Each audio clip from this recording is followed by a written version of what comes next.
The largest insect farm in the world will be in Salamanca. It will have 90,000 square meters, will cost 110 million euros, will generate 150 direct jobs, and will produce 100,000 tons of products derived from this worm, the Tenebrio Molitor or mealworm, which the company Tendrán uses to manufacture animal feed and organic fertilizers. The arvaria part, from which the whole protein and fat part is extracted, is a total of, maybe, 40% of the business plan.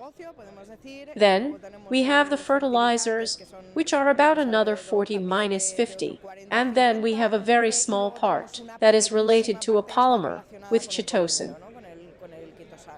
One of the most interesting products is obras, an ecological fertilizer increasingly demanded by farmers due to the restrictions that the European Union is imposing on chemical fertilizers and plant protection products. We have found that the combination of the use of chemical fertilizers in a much smaller amount and this type of fertilizer, we have production results of more than 200% compared to the control.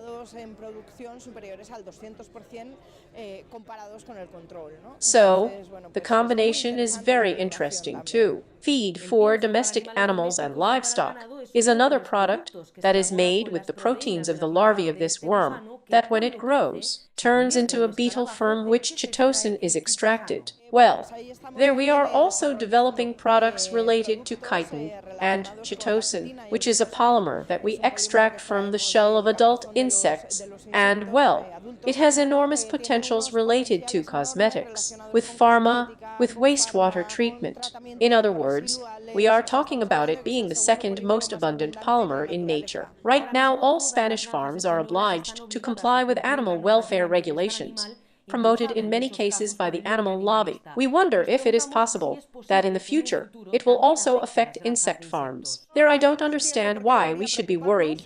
First of all, because we understand that everything you give to the animal, he gives it back to you, and since we want to be very productive, we have to treat them very well. But on the other hand, what is worrying is that these animalists understand that the breeding of insects is the same as the breeding of other types of terrestrial animals, such as a pig or a chicken. Of course, we are also working on welfare from the European Union, because we are the first ones interested in making these insects comfortable and well, but always from the insect's life perspective, not from what public opinion may think, because poor little insect that is in a box with others I don't know how many, because maybe it needs it, and if I put less in that box, they die. I think there is a scientific knowledge behind it, which should be the one that leads all these types of decisions, and not those of marketing groups that exist in all societies, obviously. Precisely, the animal sector estimates that by the year 2030, about 50 billion insects will be raised, which will make these animals the most numerous livestock in the world.